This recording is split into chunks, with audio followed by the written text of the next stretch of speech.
Hello everyone, welcome back to another episode of r/AITA. In today's episode, AITA for embarrassing my FIL after I repeatedly asked him to explain his joke to me? AITA for refusing to call my friend's cultural food by the appropriate name according to her? AITA for not waking up early and helping my MIL with chores? Before we get started, make sure to subscribe so you will never miss a video.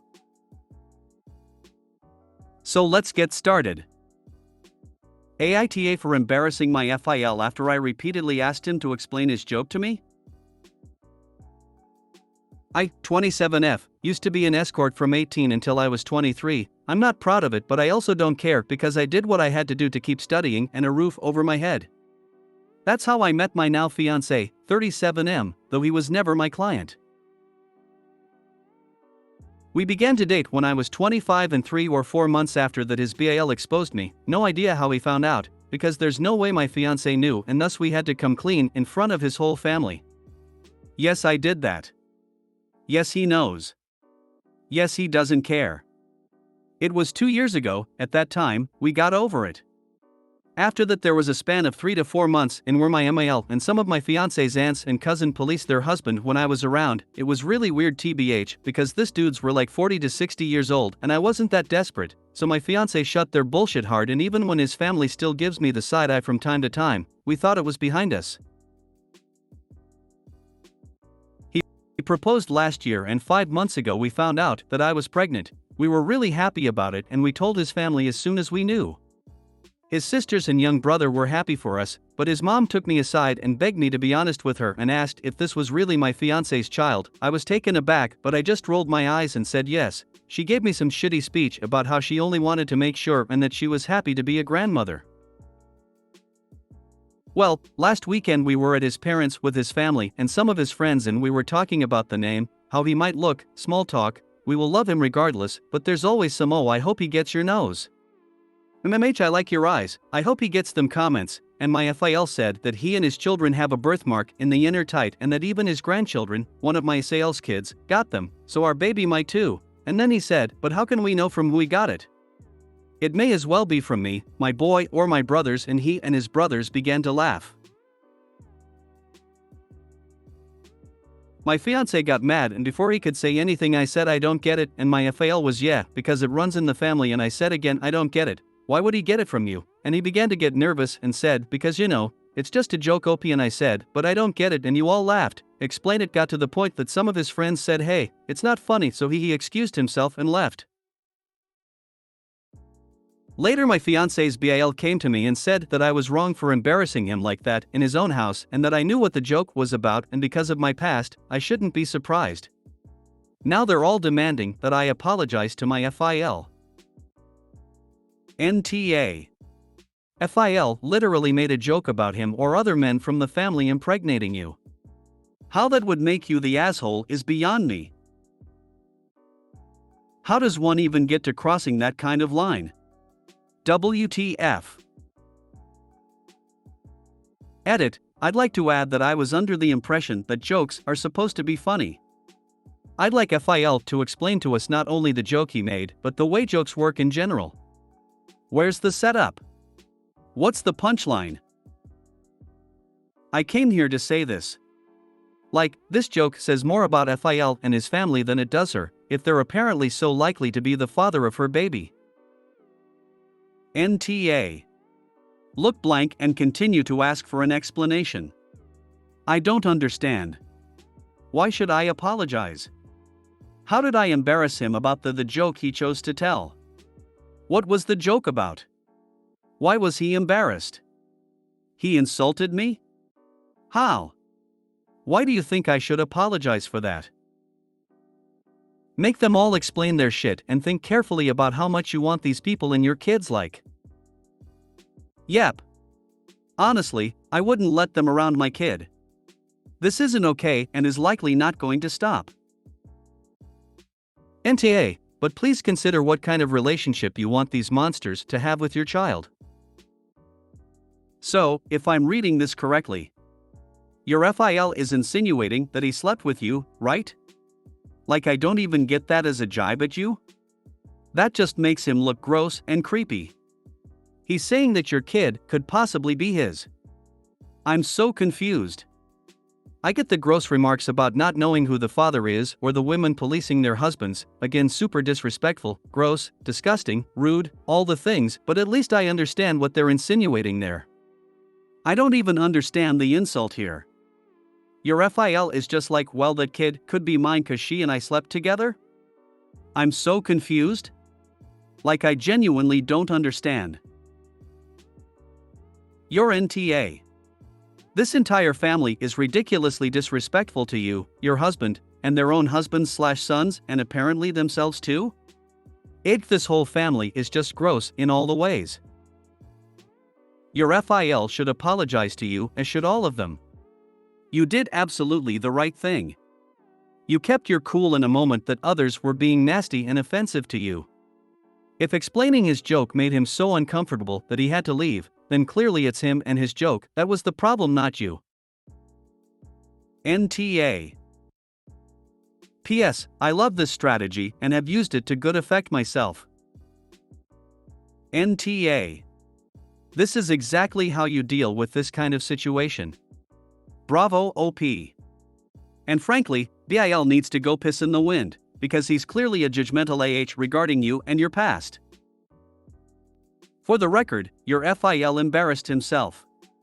What a terrible host to say something like that to a guest, future DIL, and mother of his grandchild. And just because you're family, or future family, doesn't mean the good hosting rules go out the window. Last, regarding all the crap you've been getting from the family, good on you for letting it roll off your back, but it needs to stop now, before the baby comes. You may be adult enough to recognize it for what it is, but a child isn't. The last thing you guys need to deal with is a tearful child wondering why grandma/grandpa/uncle keeps telling them daddy isn't their daddy, and OMG why are you so sensitive, it was a joke, your parents need to raise you better. AITA for refusing to call my friend's cultural food by the appropriate name according to her? I'm 24/F, a vegan. I've been eating tofu and incorporating it into different dishes daily for years. I've learned during that time that tofu is a cultural food in many cultures that actually call it tahu. One of my friends, Alex, 24/F, would ask me, it always seemed she was joking, to call tofu by the right name, tahu, almost every time I mentioned tofu. It started getting annoying and I would just outright ignore her jokes and not even respond anymore. A while ago, the same thing happened, but this time she got mad when I decided to completely ignore her and continued talking about what I was before she interjected. It was a long drawn-out argument, but basically, she said I was being disrespectful. I said I was calling it by the name that's well known and is written on 99% of the packages I buy and see at different stores. She said, since I'm not friends or spend much time someone who is actually from a culture that calls it tofu, I should call it tahu because I'm closer to a person, her, who calls it that. I thought that was just dumb and told her that. It seems so silly to have used the word tahu and then have to explain it to people as it the same thing as tofu, instead of just using the word that most people are familiar with. I also said it would be a hassle and hard to suddenly call it a different name. This is where my other friend decided to interject and say, you easily manage to refer to me as they instead of she. You can do this too, but you're clearly just being stubborn. I was kinda shocked and even said that her pronoun change is more of an issue than this tofu issue. She said it is similar even if at a lesser issue than pronouns because it shows that I don't respect Alex. My two other friends who were there during this are on my side, but refused to defend me directly during the argument. They both say I'm right, but one of them asked me to just apologize to Alex and try to call the food tahu, at least around her, because it was clearly something she was sensitive about. I honestly would do that and keep the peace if I knew she truly cared about this, but I feel like this is some weird attempt to try and control and police me, and I'm worried if I do what she asked me, she'll just continue to ask unreasonable things of me and try to make me out to be the bad guy like she is doing now. On the other hand, she is the only one in this group that is from a different country while the rest of us are American, 3 white and 1 black, so maybe I'm missing something and just being an ignorant asshole? So, AITA for refusing to call tofu by tahu instead? NTA. There is a phrase which describes how Alex is acting: toxic activism. Don't cave. She is being immature and ridiculous, even if she thinks she is fighting for cultural justice for tofu. Given some of the circles I used to run in, I'm amazed it's taken me this long to learn that phrase. I had to laugh in disbelief. Good God, the woman is trying to cry cultural appropriation over tofu. She has nothing better to be concerned about, like, I don't know, child hunger? Homelessness? Any of 1,000 other societal concerns that are more important than what a piece of food is called. NTA. She said, since I'm not friends or spend much time someone who is actually from a culture that calls it tofu. You said you're American. Americans call it tofu. As a result, you are from a culture that calls it tofu. So call it tofu. This is almost like reverse cultural appropriation. I call it tahu, and I find it offensive that you aren't, even though you have zero reason to call it that, and your own culture has its own perfectly accepted and well-known terminology. NTA. What happens if your friend talks to a Chinese or Japanese person? Will your friend continue to insist on their pronunciation even though tofu originated in China and both languages pronounce it differently? When speaking English, people pronounce loanwords with adapted English pronunciation. See karaoke, vodka, karate, feng shui. Your friend is being unreasonable and undoubtedly inconsistent. NTA. I'm guessing your friend is from Southeast Asia? Even in SEA we call tofu different names, takwa in my country. Insisting on a different name for something while in different country is unreasonable, especially if the name being insisted isn't even how it's called in the original country. NTA. You're in fact from a culture that calls it tofu. In American culture, it's called tofu. And how dare they compare this issue to using the correct pronouns for transgender people? How arrogant and ignorant. NTA. Have you asked your friend why she cares? At all? Sounds like the weirdest hill to die on. LMAO. I'm from an East Asian country where we say tofu, except it's got a softer T, or it's a little closer to sounding like tofu. Malaysian and Indonesian people do not have ownership over the term any more than Chinese people. Or a bunch of Americans for that matter. Your friend is ridiculous. AITA for not waking up early and helping my MIL with chores? F25 has been married for a year now. It is customary in our culture that women stay with their in-laws after marriage. I didn't subscribe to this and told my husband, then BF, before marriage itself, that I want to live separately. He agreed, since he himself wanted to live away from parents and build his own life. But as a compromise, we would still visit them and stay at their place every couple of months. It is again customary. DIL helps MIL with household tasks, the stench of patriarchy. In our house, that is mine and husband's, we are equals. We do chores together. In in-laws' place, it's always his mom who does majority of chores. She was a psalm too. When I am visiting, I am expected to help her with the chores. Not my husband, just me. I just rope him in as well. The major issue is that everyone there wakes up at 5:30 to 6 a.m. That's way too early for me, even on days when I have work. Since we go there on my off days, I just want to sleep in. At least till 8 to 9 a.m. Initially they didn't say much about this. Just a bit of snide comments that I let go. Choose my own battles and all. But today morning my MIL made a big show of how I never help her with chores. Let me clarify, she wakes at 6 a.m. and finishes most tasks by 9 a.m. By the time I am awake, it's all done.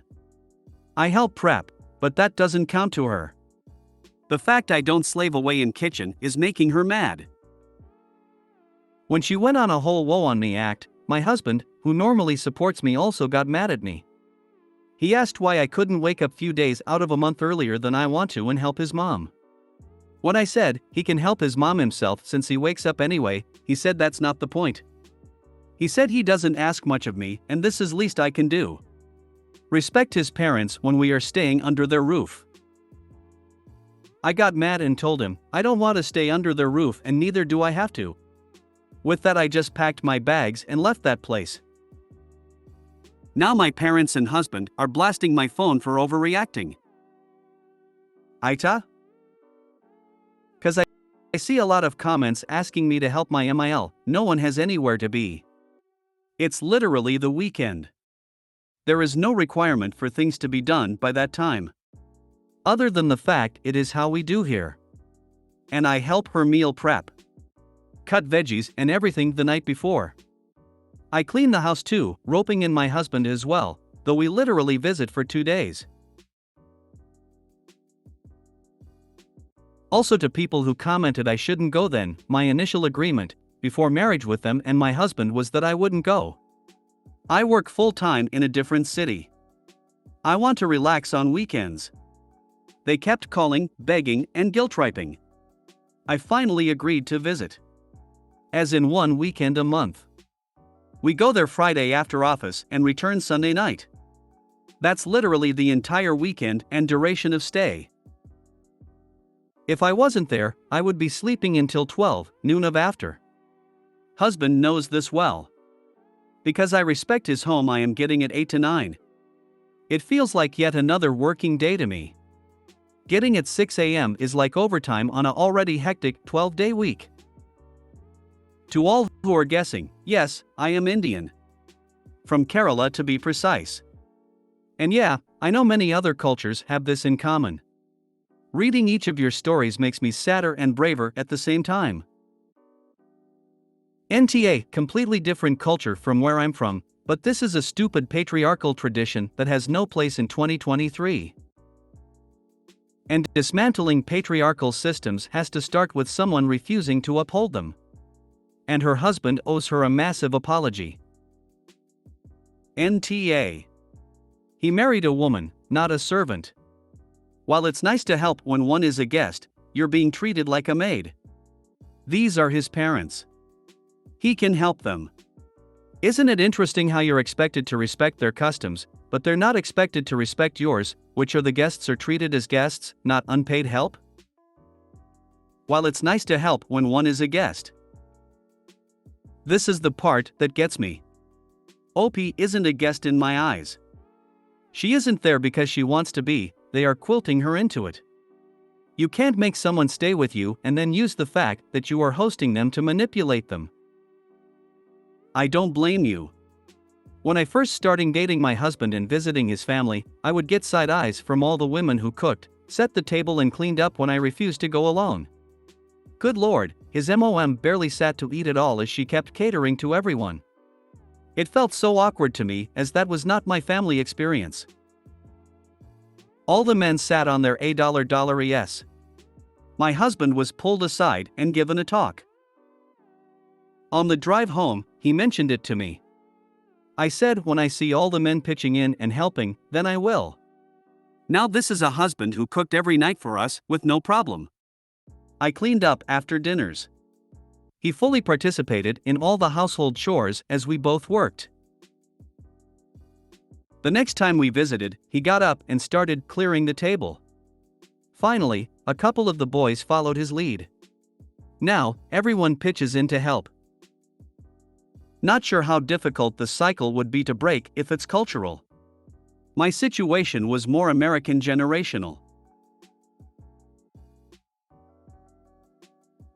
But do you want your future daughter to get that message that women serve while men get served?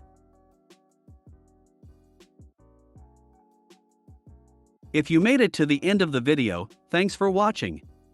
Don't forget to like, subscribe and share, and we will see you in the next video.